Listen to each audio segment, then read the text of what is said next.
Tayo'y nagkakatipon sa ngalan ng Ama at ng Anak at ng Espiritu Santo. Amen. Ang pagpapala ng ating Panginoong Jesucristo, ang pag-ibig ng Diyos Ama, at ang pakipag-isa ng Banal na Espiritu, naway sumainyong lahat.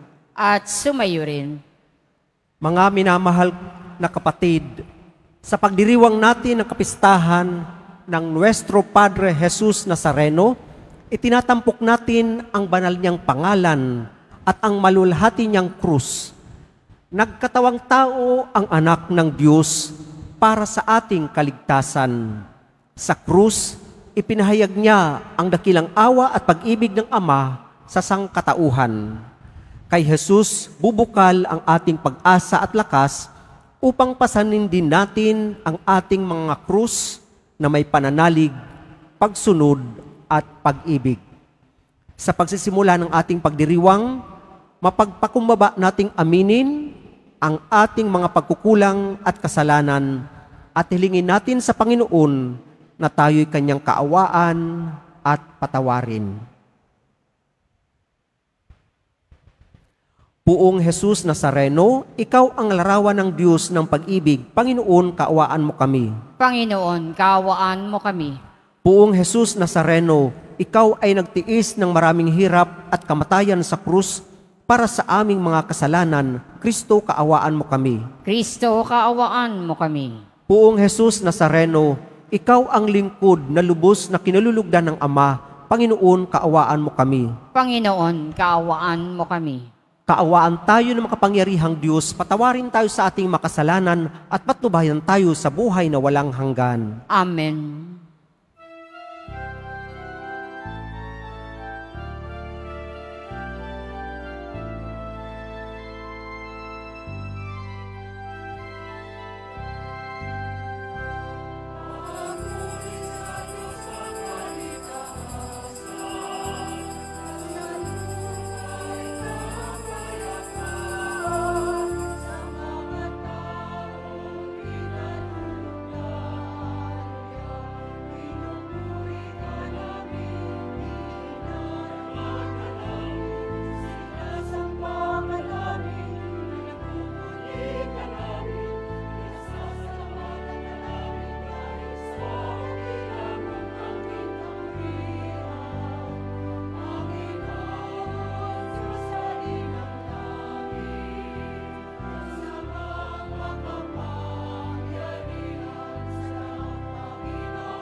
Manalangin tayo.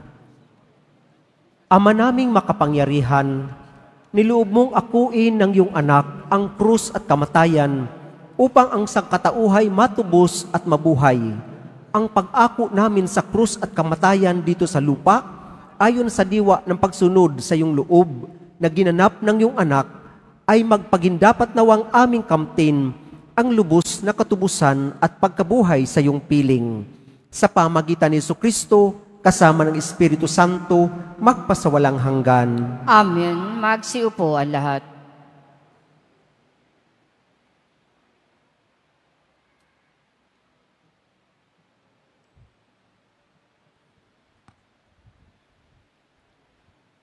Pagbasa mula sa aklat ng mga bilang.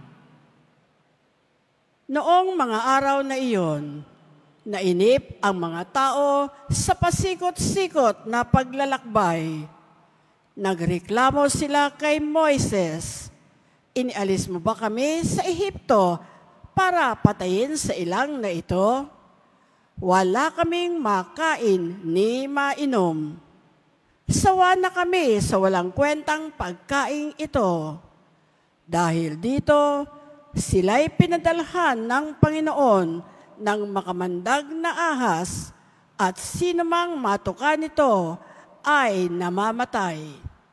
Kaya lumapit sila kay Moises. Sinabi nila, "Nagkasala kami sa Panginoon at sa iyo. Idalangin mo sa kanyang paalisin ang mga ahas na ito." Dumalangin nga si Moises at ganito ang sagot sa kanya ng Panginoon, "Gumawa ka ng isang ahas na tanso. Ilagay mo iyon sa dulo ng isang tikin at sino mang natuklaw ng ahas na tumingin doon ay hindi mamamatay." Gayon nga ang ginawa ni Moises. Mula noon, lahat ng matuklaw ng ahas, ngunit tumingin sa ahas na tanso, ay hindi namamatay. Ang salita ng Diyos. Salamat sa Diyos.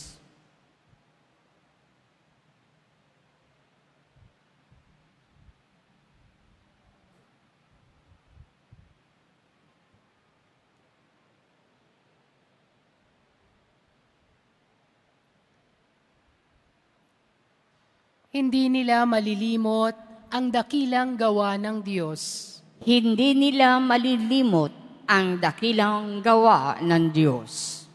Kayo ngayon ay makinig sa turo ko, mga anak. Inyong dinggi ulinigin, salita kong binibigkas. Itong aking sasabihin ay bagay na talinhaga. Nangyari pa nung una, kaya ito'y mahiwaga. Hindi nila malilimot ang dakilang gawa ng Diyos. Datapwat noong sila'y lilipulin na ng Diyos, nagsisi ang karamihat sa kanya't nagbalik loob. Noon nila nagunitang ang sanggalang nila ang Diyos, ang kataas-taasang Diyos ay kanilang manunubos. Hindi nila malilimot ang dakilang gawa ng Diyos. Kaya't siya ay pinuri ng papuring hindi tapat, pagkat yaoy pagkunwarit, balat kayong matatawag. Sa kanilang mga puso, nagahari kataksilan, hindi sila nagtatapat sa ginawa niyang tipan. Hindi nila malilimot ang dakilang gawa ng Diyos. Gayunpaman, palibhasay Diyos siyang mahabagin. Ang masamang gawa nila, pinatawad niyang tambing.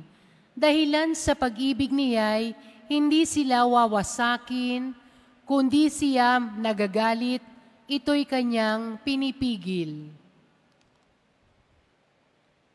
Hindi nila malilimot ang dakilang gawa ng Diyos.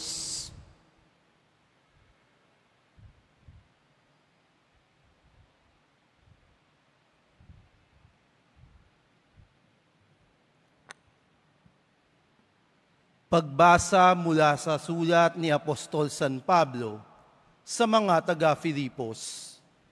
Si Kristo Jesus, bagamat siya'y Diyos, ay hindi nagpilit na manatiling kapantay ng Diyos.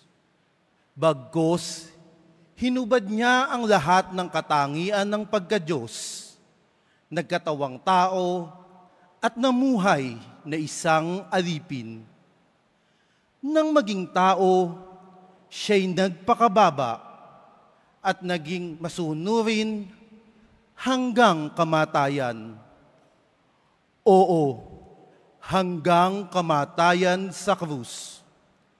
Kaya naman, siya'y itinampok ng Diyos at binigyan ng pangalang higit sa lahat ng pangalan, anupat ang lahat ng nilalang na nasa langit, nasa lupa, nasa ilalim ng lupa, ay maninikluhod at sasamba sa Kanya at ipahahayag ng lahat na si Hesukristo ang Panginoon sa ikararangal ng Diyos Ama. Ang salita ng Diyos. Salamat sa Diyos.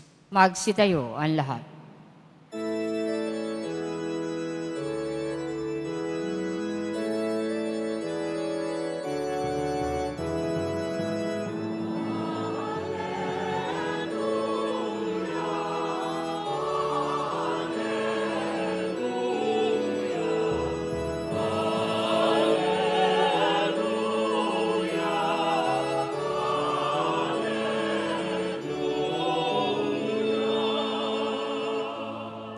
Kami sumasamba sa iyo at gumagalang sa krus mo, nakaligtasan ng mundo.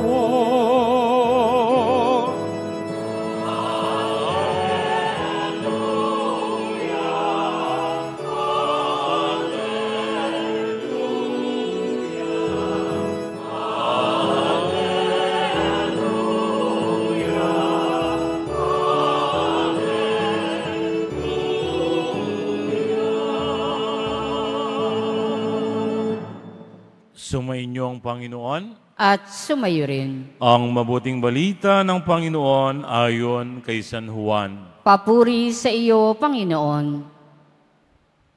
Noong panahong iyon, sinabi ni Jesus kay Nicodemo, walang umakyat sa langit, kundi ang bumaba mula sa langit, ang anak ng tao. Kung paanong itinaas ni Moses ang ahas doon sa ilang, gayon din naman kailangang itaas ang anak ng tao upang ang sinumang sumampalataya sa Kanya ay magkaroon ng buhay na walang hanggan. Gayon na lamang ang pag-ibig ng Diyos sa sanlibutan. Kaya ibinigay niya ang Kanyang bugtong na anak upang ang sumampalataya sa Kanya ay hindi mapahamak, kundi magkaroon ng buhay na walang hanggan. Sapagkat sinugo ng Diyos ang Kanyang anak, hindi upang hatulang maparusahan ng sanlibutan, kundi upang iligtas ito sa pamamagitan niya. Ang mabuting balita ng ating Panginoong Jesucristo. Pinupuri ka namin, Panginoong Hesukristo. Magsiupo ang lahat.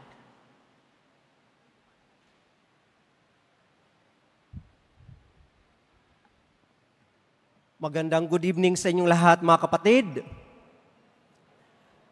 Happy Fiesta sa ating lahat. Viva Poong Jesus Nazareno! Viva Poong Jesus Nazareno! Palakpakan natin ang Panginoon. Opo, mga kapatid, gayon na lamang ang pag-ibig ng Diyos sa sanlibutan, kaya niya ipinadala ang Kanyang bugtong na anak, na kung sino man ang sumampalataya sa Kanya, ay hindi mapapahamak, kundi magkakaroon ng buhay na walang hanggan. At sinabi ng ating Panginoong Jesucristo, na kung paanong itinaas sa ilang ang tikin na ipinagawa ng Diyos kay Moises, ganun din naman ang pagtaas sa anak ng tao sa ngayon. Kung paano itinaas ni Moises ang ahas doon sa ilang, gayon din naman, kailangang itaas ang anak ng tao upang ang sinumang sumampalataya sa Kanya ay magkaroon ng buhay na walang hanggan. Ang pagkilala sa Poong Jesus Nazareno nangangahulugan ng buhay na walang hanggan. Hindi po pangkaraniwan ang pagtanggap sa ating Panginoong Kristo.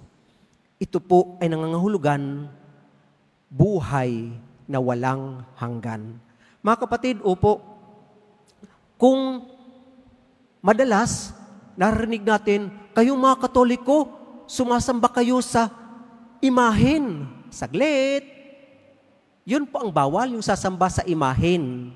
Pero, iniutos ni Yahweh kay Moises nung ang Israelita, narinig natin sa unang pagbasa mula sa aklat sa Bilang na noong ang mga tao ay nagreklamo, sabi nila kay Moises, inalis mo ba kami sa Ehipto para patayin sa ilang na ito?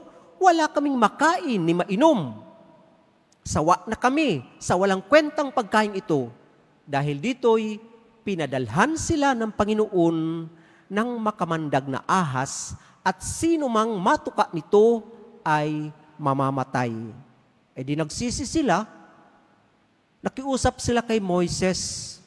Lumapit sila kay Moises, sinabi nila, nagkasala kami sa Panginoon at sa iyo. Idalangin mo sa kanyang paalisin ang mga ahas na ito. Ano ang sinambit ni Yahweh kay Moises? Ganito ang sagot ni Yahweh, gumawa ka ng isang ahas na tanso, ilagay mo yun sa dulo ng tikin, at sino mang matuklaw ng ahas na tumingin doon ay hindi mamamatay. At gayon nga ang ginawa ni Moises. Mula noon, lahat ng matuklaw ng ahas, ngunit tumingin sa ahas na tanso ay hindi namamatay. Hanggang ngayon, nakikita natin yung simbolo na ito ng ahas na nasa dulo ng tikin. Di po ba yung pole, nakalagay yung ahas doon? Saan natin makikita ito? Sa labas ng mga klinik, sa labas ng ospital, o sign. Simbolo ito ng paggaling, healing. Kung nangyari ito sa lumang tipan sa aklat ng Bilang, chapter 21, ngayon naman, tinitingnan natin ang krus ng Poong Jesus Nazareno, kung saan doon naman siya nakabayubay. Na kung sino man ang tumingin sa Poong Jesus Nazareno na nasa krus, may buhay na walang hanggan. Opo mga kapatid, ito po yung ibinigay ng ating Panginoong Jesucristo, Diyos na napakataas pero nagpakababa para sa atin. Kaya nga po, nakaraang Pasko, ano ang ibig sabihin ng Diyos na nagkatawang tao, ipinanganak sa sabsaban? Meron ba sa atin ipinanganak sa sabsaban? Sigurado ko wala. Kasi napakamasela ng balat ng bata. Kung nakaranas na kayong maggapas ng palay, mag-harvest, makatipo yun. Kaya kailangan naka-long sleeves yung mag-harvest. Amen? Eh paano yung bata na ipapanganak sa sabsaban? Di ang katinun, kaya yun ng bata? Pero ganun ang nangyari sa Panginoong Jesus. Dakila, mataas, pero nagpakababa. Ibig sabihin, tinanggap niya ang ating pagiging mababa. Niyakap tayo, tinanggap tayo. Opo mga kapatid, sa pagdiriwang natin ng kapistahan ng Poong Jesus Nazareno, ito ang mensahe sa atin ng Diyos. Bumaba siya, niyakap tayo, tinanggap tayo bilang tao. Kaya mga kapatid, sa pangalawang pagbasa, sa sulat ni Pablo sa mga taga-Pilipos, sinambit ni Pablo, si Kristo Jesus, bagamat Diyos, ay hindi nagpilit na matiling kapantay ng Diyos. Bagkus hinubad niya ang lahat ng katangian ng pagka-Diyos, nagkatawang tao at namuhay na isang alipin. Nang maging tao, siya'y nagpakababa at naging masunurin hanggang kamatayan. Oo, hanggang kamatayan sa krus. Kaya naman, siya itinampok ng Diyos at binigyan ng pangalang higit sa lahat ng pangalan. Anupat ang lahat ng nilalang na nasa langit, nasa lupa, nasa ilalim ng lupa, ay maninikluhod at sasamba sa Kanya. At ipapahayag ng lahat na si Jesucristo ang Panginoon sa ikararangal ng Diyos Ama.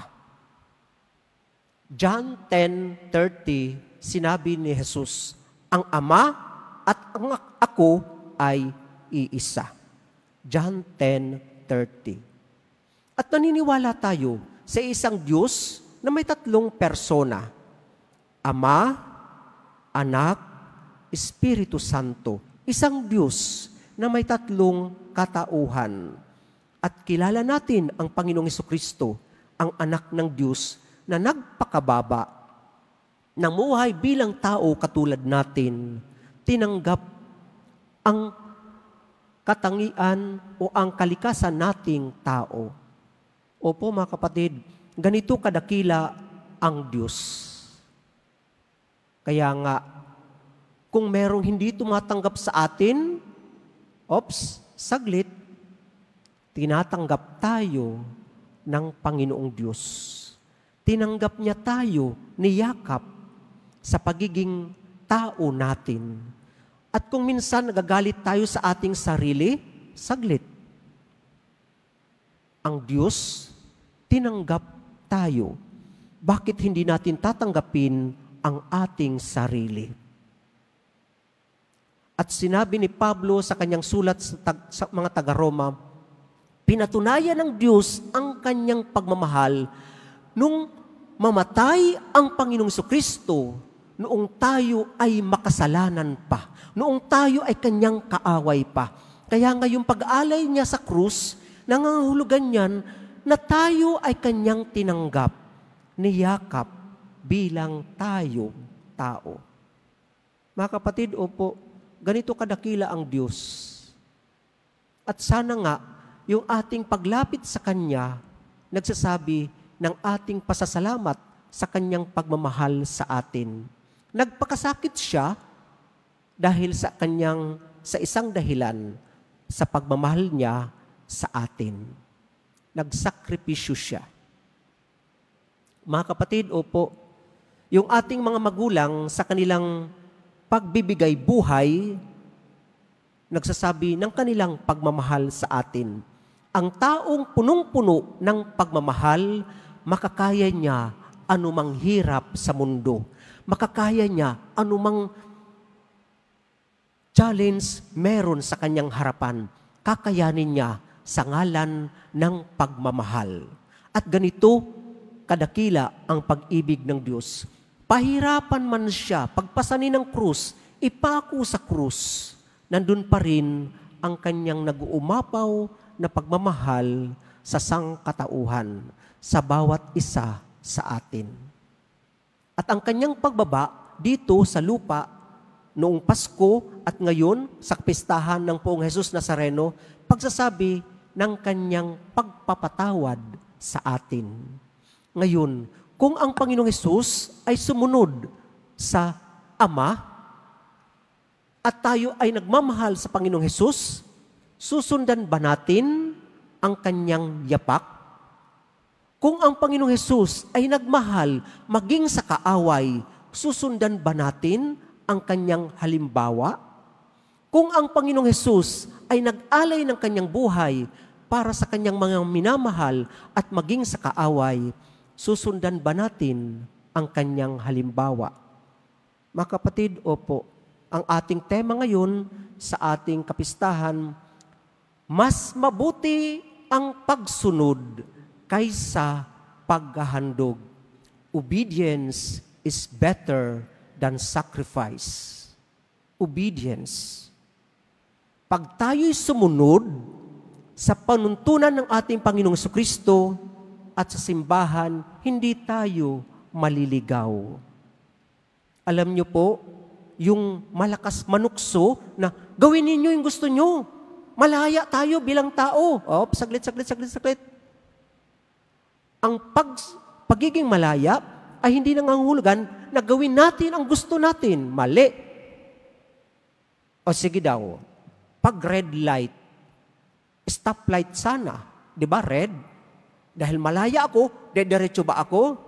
Ano mangyayari? Aksidente. Lawlessness ang tawag doon. Kapalaluan. Pride. Pagmamataas. Pagyayabang. Hindi natin makukuha yung harmony kapag naging matigas lang yung ulo natin. Sa mga guro, alam nila ang ibig sabihin ng obedience ng kanilang mga estudyante. Kasi yung batang sumusunod sa instructions, sa panuto, sa pagtuturo, nagiging matalino. Nakukuha niya yung dapat gawin. Kahit nga sa anong bagay, di ba? Pag nag-basketball tayo, badminton, ping-pong, kahit anong laro, larangan, may rules na dapat sundin. Pag nagluto, hindi pwedeng gusto kong ito mauna. Yung malambot na bagay yun. Halimbawa, nagluto tayo ng pakbet. Di ba? Ano unahin natin? Yung matigas na gulay o yung malambot? Yung matigas muna na gulay. Tapos huli na yung malambot. Kasi pag inuna natin yung malambot, edi lusaw na yun sa huli. Wala nang lasa yun. Amen? Ngayon, ang pagsunod sa halimbawa ng Panginoon. Hindi po tayo maliligaw kapag sinundan natin ang kababaang loob ng ating Panginoong Hesukristo. Meron lang nanukso sa ating unang magulang kay Adan at Eva na gawin, nasuwayin si Yahweh, yung may sungay. Malaya ka. Gawin mo yung gusto mo, magiging masaya ka. Pero bandang huli, paikot-ikot na meaninglessness, paikot-ikot na guilt, shame, at unhappiness. Makukuha ba natin ang kasiyahan, hiwalay sa Panginoon na siyang pinagmumulan ng lahat ng mabuti? Mas mabuti ang pagsunod kaysa paghahandog. Mga kapatid, ito yung ginawa ng ating Panginoong Kristo. Diyos siya, pero nagpakababa. Hinubad ang kanyang katangian bilang Diyos. Sinunod ang kalooban ng Ama. Sinunod maging kamatayan ay kanyang tinanggap. Kaya naman ang ibinigay niya sa atin, kaligtasan. Mga kapatid, opo, kung tayo ay mga deboto ng Poong Jesus Nazareno, sundan natin ang kanyang halimbawa, ang kanyang pagmamahal, ang kanyang pagpapatawad, at ang kanyang paglilingkod. Amen? God is good all the time. Palakpakan natin ang Poong Jesus Nazareno. Opo mga kapatid, sana yung pag-aalay na ito ng buhay ng Poong Jesus Nazareno ay magbigay sa atin ng daan upang sundan natin ang kanyang halimbawa. Magpatawad tayo sa mga kaaway natin, ibigay natin ang pagsunod sa halimbawa ng Panginoon.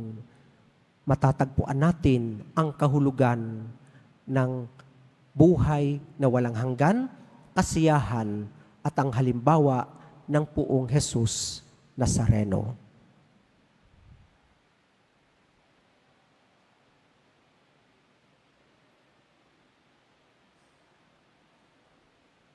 Sumasampalataya ako Lahat na may gawa ng langit at lupa, sumasampalataya ako kay Hesukristo, iisang anak ng Diyos, Panginoon nating lahat. Nagkatawan tao siya, lalang ng Espiritu Santo, ipinanganak ni Santa Mariang Birhen, pinagpakasakit ni Poncio Pilato, Ipinako sa krus na matay inilibing, nanaog sa kinaroroonan ng mga yumao, nang may 3 araw na buhay na maguli, umakyat sa langit, naluluklok sa kanan ng Diyos sa makapangyarihan sa lahat. Doon magmumulang paririto at huhukom sa nangabubuhay at nangamatay na tao. Sumasampalataya naman ako sa Diyos Espiritu Santo, sa banal na simbahang katolika, sa kasamahan ng mga banal, sa kapatawaran ng mga kasalanan, sa pagkabuhay na muli na nangamatay na tao, at sa buhay na walang hanggan. Amen. Mga kapatid, tayo ay tinipon upang ipagdiwang ang misteryo ng ating kaligtasan sa pamagitan ng ating Panginoong Jesucristo, sa pagpaparangal natin sa kanyang banal na pangalan at maluwalhating krus. Ding ginawa ng Diyos Ama ang ating mga dasal alang-alang sa pagmamahal niya sa kanyang bugtong na anak. Maawaing Panginoon, dinggin mo kami. Maawaing Panginoon, dinggin mo kami. Ang iyong anak, si Kristong kataas-taasang pari, ay patuloy na niluluwalhati ka. Italaga mo ang simbahan sa kabanalan at pagsunod upang maging liwanag ng sanlibutan. Manalangin tayo sa Panginoon. Maawaing Panginoon, dinggin mo kami. Ipinagkaloob mo sa amin ang iyong anak na si Jesus na nagpakumbaba hanggang sa kamatayan sa krus. Gawin kaming maamo at mababang loob upang tunay kaming magmahal at maglingkod sa isa't isa. Manalangin tayo sa Panginoon. Maawaing Panginoon, dinggin mo kami. Nilikha mo ang tao sa iyong wangis at larawan.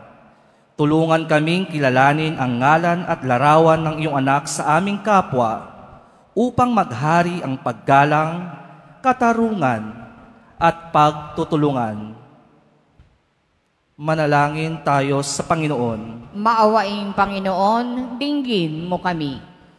Sa pamamagitan ng sugat ng iyong pinakamamahal na anak, kami ay pinaghilom. Makita nawa ng mga may sakit sa banal na krus ang kagalingan, kalakasan at kapanatagan. Manalangin tayo sa Panginoon. Maawaing Panginoon, dinggin mo kami. Sa muling pagkabuhay ng iyong anak, nagtagumpay siya laban sa kasalanan at kamatayan. Ang mga yumao, nawa ay patawarin sa kanilang mga kasalanan at magkamit ng walang hanggang kapayapaan. Manalangin tayo sa Panginoon. Maawaing Panginoon, dinggin mo kami. Sa katahimikan ng ating puso, idulog natin ang ating mga kahilingan kasama ang mga taong nagpapadasal sa atin.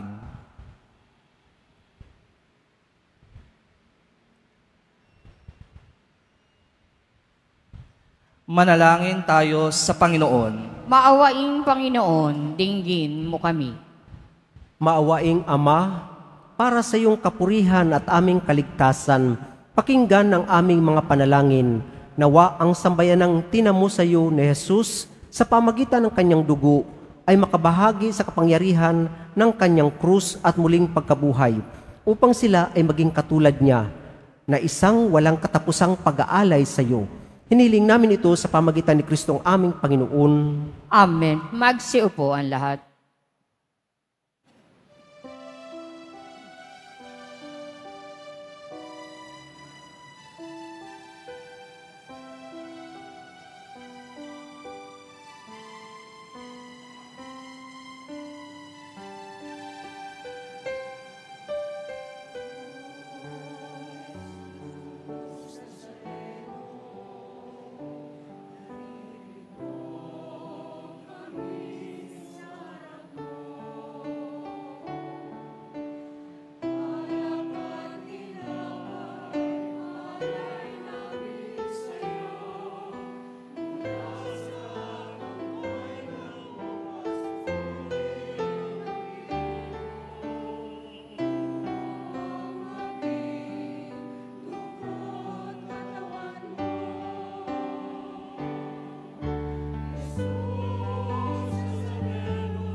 Magsitayo ang lahat.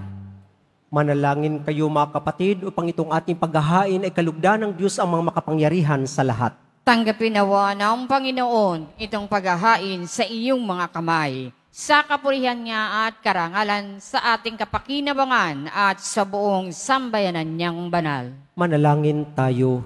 Ama naming lumikha sa ikapagpapatawad ng mga kasalanan, maganap nawa ang paghahain ito na sa dambana ng krus ay siyang pumawi sa kasalanan ng buong mundo. Sa pamagitan ni Jesucristo kasama ng Espiritu Santo, magpasawalang hanggan. Amen. Sumainyo ang Panginoon. At sumayo rin. Itaas sa Diyos ang inyong puso at diwa. Itinaas na namin sa Panginoon. Pasalamatan natin ang Panginoong ating Diyos. Marapat na siya ay pasalamatan. Ama naming makapangyarihan, tunay ng marapat na ikaw ay aming pasalamatan.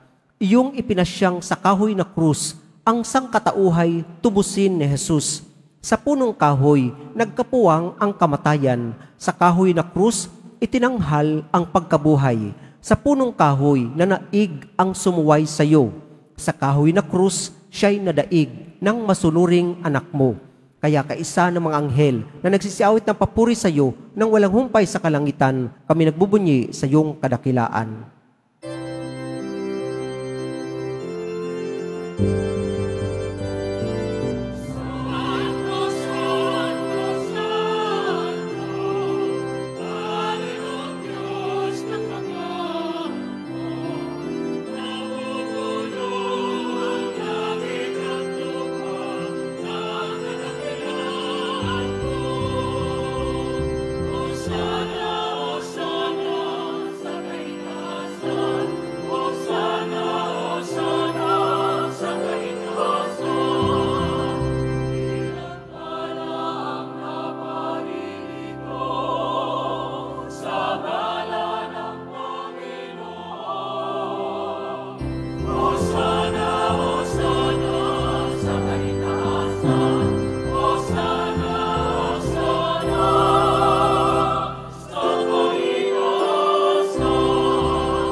Magsiluhod ang lahat. Ama naming banal, ikaw ang bukal ng tanang kabanalan. Kaya't sa pamagitan ng iyong Espiritu, gawin mong banal ang maklob na ito upang para sa amin maging katawan at dugo ng aming Panginoong Hesu Kristo.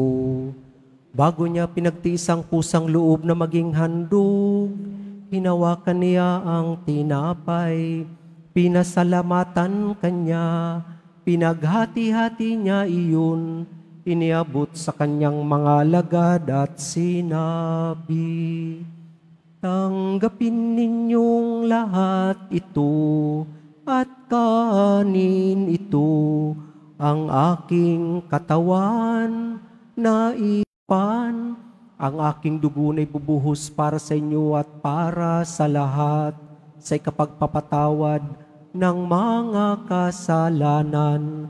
Gawin ninyo ito sa pag-alala sa akin.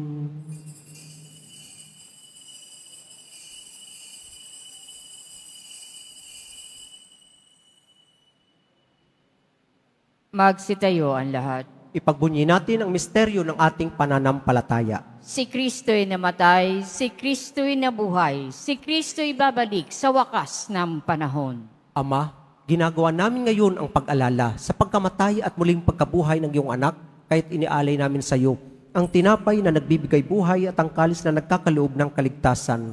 Kami nagpapasalamat dahil kami iyong minarapat na tumayo sa harap mo para maglingkod sa iyo. Isinasamo namin kami magsasalo-salo sa katawan at dugo ni Kristo ay mabuklod sa pagkakaisa sa pamagitan ng Espiritu Santo.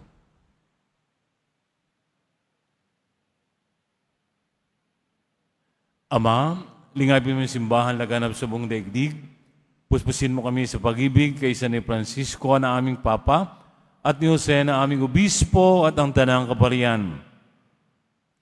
Alalahanin mo rin ang mga kapatid naming nahimlay na may pag-asang sila'y muling mabubuhay, gayon din ang lahat ng mga pumanaw. Kawan mo sila at patuloyin sa iyong kaliwanagan. Kawan pagkatapatin kaming lahat na makasalo sa iyong buhay na walang wakas.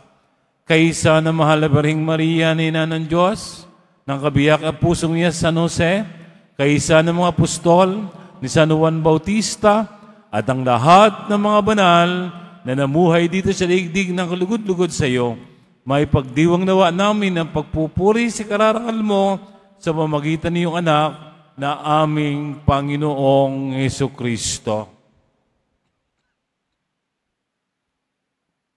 Sa pamamagitan ni Kristo, kasama niya at sa Kanya, o Diyos amang makapangyarihan, ikaw ay pinupuri at ipinagdarangal kaysa ng Espiritu Santo, magpasawalang hanggan.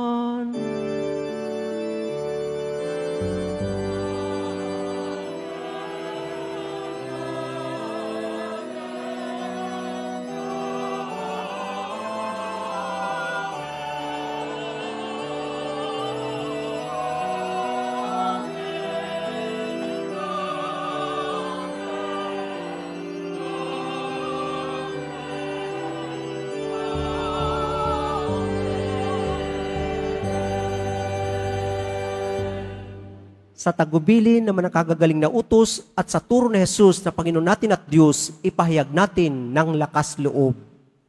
Ama namin, sumasalangit ka, sambahin ang ngalan mo, mapasa amin ang kaharian mo, sundin ang loob mo dito sa lupa para nang sa langit.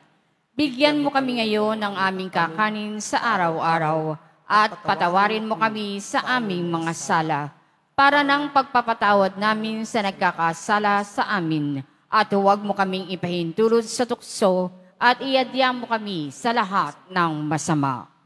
Hinihiling namin kami adya sa lahat ng masama, pagkalooban ng kapayapaan araw-araw, iligtas sa kasalanan at ilayo sa lahat ng kapahamakan, samantalang aming pinananabikan ang dakilang araw ng pagpapahayag ng tagapagligtas naming sa Jesucristo. Sapagkat iyo ang kaharian at ang kapangyarihan at ang kapurihan magpakailanman. Amen. Panginoong Jesucristo, sinabi mo sa mga apostol, kapayapaan ang niiwan ko sa inyo, ang aking kapayapaan ang binibigay ko sa inyo. Tunghayan mo ang aming pananampalataya at huwag ang aming pagkakasala. Pagkalooban mo kami ng kapayapaan at pagkakaisa, ayon sa iyong kalooban, kasama ng Espiritu Santo, magpasawalang hanggan. Amen. Ang kapayapaan ng Panginoon naway laging sumainyo. At sumayo rin. Mga kapatid, ating ibigay ang kapayapaan sa bawat isa. Kordero ng Diyos na nag-aalis ng mga kasalanan ng sanlibutan, maawa ka sa amin. Kordero ng Diyos na nag-aalis ng mga kasalanan ng sanlibutan, maawa ka sa amin. Kordero ng Diyos na nag-aalis ng mga kasalanan ng sanlibutan, ipagkaloob mo sa amin ang kapayapaan. Magsiluhod ang lahat.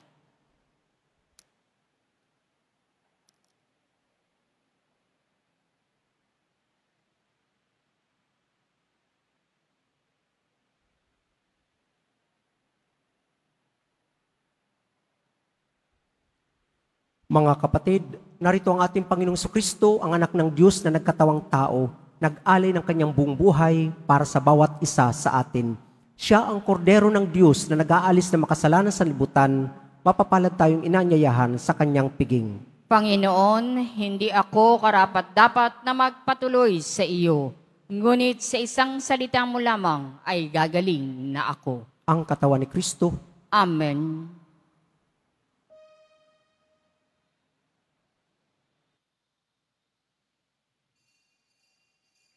Para sa lahat ng tatanggap ng banal na komunyon, sasagot po tayo ng amen pagkasabi ng pari o ng lay minister ng katawan ni Kristo at isubo agad sa bibig bago umalis sa harapan ng pari o lay minister.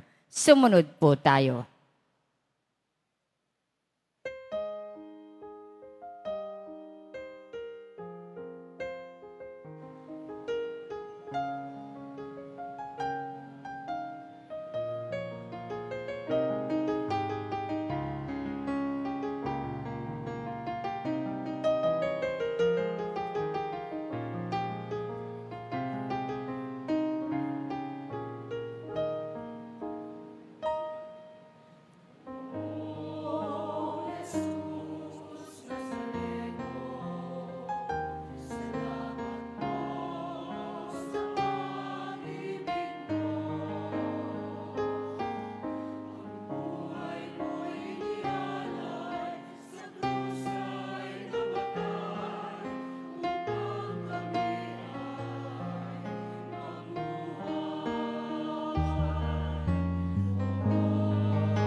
Panawagan.